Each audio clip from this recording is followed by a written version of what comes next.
What's up? So today I'm bringing you a special episode. I'm going to Anchorage for a few days and I'm going to be taking some of my camera gear, mostly film stuff, but I am taking some digital, and the one that I'm actually shooting this video with is the Canon R. So that one's going with me. That's going to be like my vlogging camera.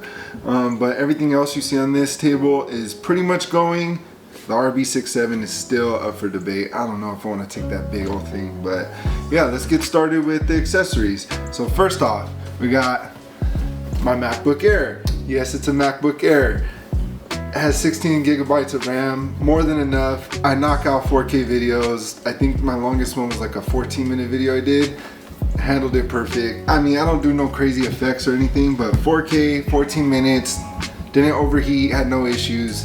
MacBook M3 Air, perfect. Just in case you guys wanted a nice budget-friendly laptop, a little budget-friendly, and you're like, oh, the hard disk. Yeah, but I just work on this and then I dump it onto my main hard drive. So this is like my working hard drive. So like right now it's empty and I have it empty for this trip, so I could just start dumping all my footage into here and then worry about editing it later. So SanDisk, 1 terabyte working hard drive right there.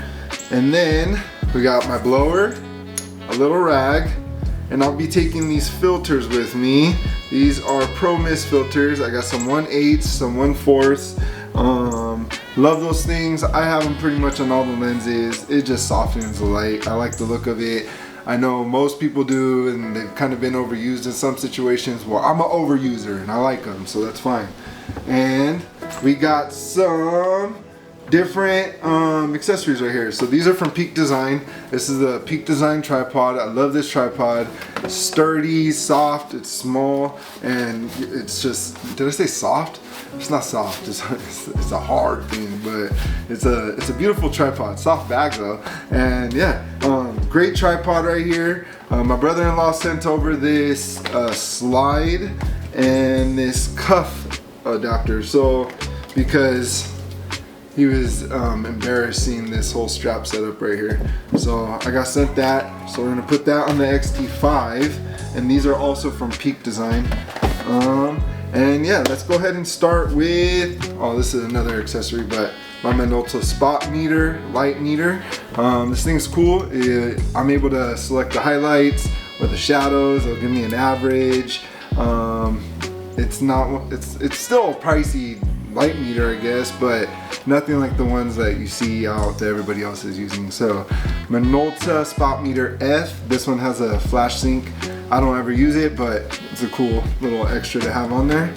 And this is my EF to RF adapter. This is so I can interchange it with my Canon R and then use my EF lenses still. So this is very important to have. Walmart sells these clean wipes. I don't know if you guys use them or if you're scared to use them, but I use them. It doesn't seem to be scratching up my lenses. These are it comes in like a pack of like, I don't know, a good sized box. I bought one a while ago. I still have a few left. And yeah, these lens wipes for their lens glasses cleaner, but you can use them on camera stuff and all that fun stuff. So X-T5. I'm bringing this guy. Sorry if this is out of order. I'm just showing you what I'm taking. This is just a different type of video. You guys let me know what you see on this table. If I should even be taking it to Anchorage. If I should take off something, leave something. Should I be taking this RB67? Because I have this thing right here, which I'm gonna talk about at the end, but yes sir. X-T5 right here. X-T5 digital. Has all my film recipes in here, so not film, but I'm gonna make it look like portrait. And I just want to take this as a backup, because what happens if all my film cameras decide just to poop out on me over there, you know what I mean? Like all of them at the same time, and they just all break. Well, guess what? I got an X-T5, and these are gonna be my backup photos. But to start off, these are the lenses I'm taking with it. A 35 and a 16 millimeter 1.4 Sigma. And then this is the 70 to 300. Great solid camera. That's my digital setup. And then the one that I'm recording this with, Canon R, and that has a 16 millimeter RF lens on it right now. Great digital cameras, I love them, and I'm also taking the Rode mic on that one. So yeah, we're gonna go back to the film cameras.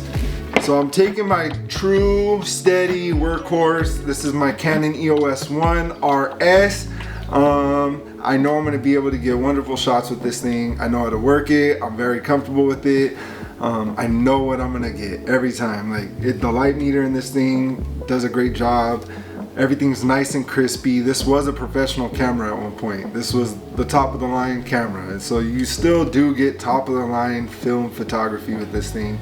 Obviously it's up to the photographer. Sometimes I just take booty photos, you know what I'm saying? But the camera's doing what it needs to. I just need to do what I have to.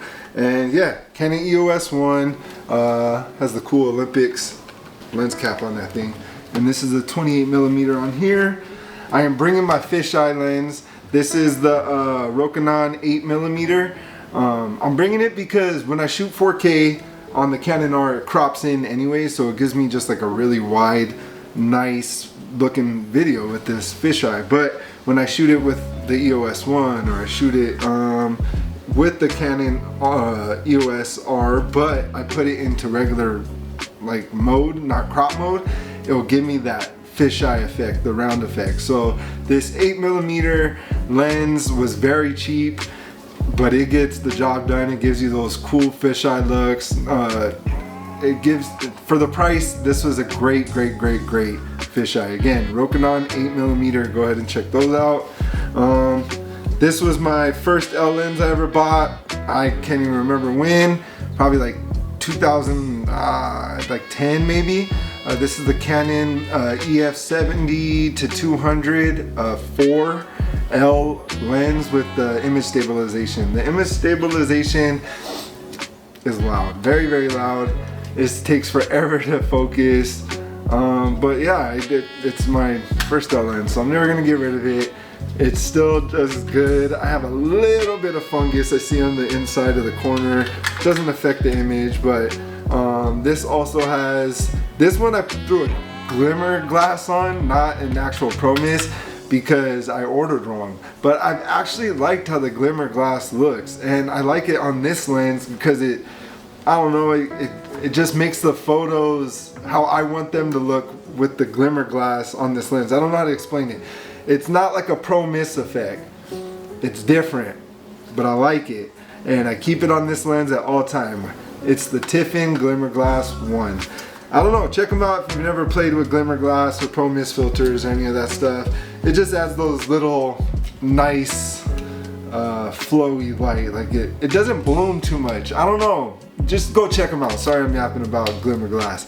But next we got the Canon AE-1 program. This thing is amazing too. It's pretty much not this at all, but close. Not close, but close. It just because you don't have to worry about it. You know you're gonna get great photos with this camera. The only issue with this one is you're manually focusing. So that's a problem sometimes. I guess if you aren't good at manually focusing, this could be a bad camera for you. But if you're decent, I'm decent. I'm not the best, but I love this camera. It's quick, I can focus fast, boom, get my shot off. Love this camera. Does take a battery, so it's kind of, I always have one of these batteries on deck. I forgot which one they are. Maybe it's a CR22 or 123. I don't know, one of those. But Canon AE-1 program, put that thing in automatic mode, put it in program mode, call it a day. You basically got a point and shoot that you got to focus yourself though. Okay. Do I take the RB67? I don't know. This thing is a beast. Like, it's not super heavy where everybody online is like, oh, I couldn't carry this thing. Like, no, it's heavy, but it's not like crazy. But do I take the RB67 when I have the GW690III?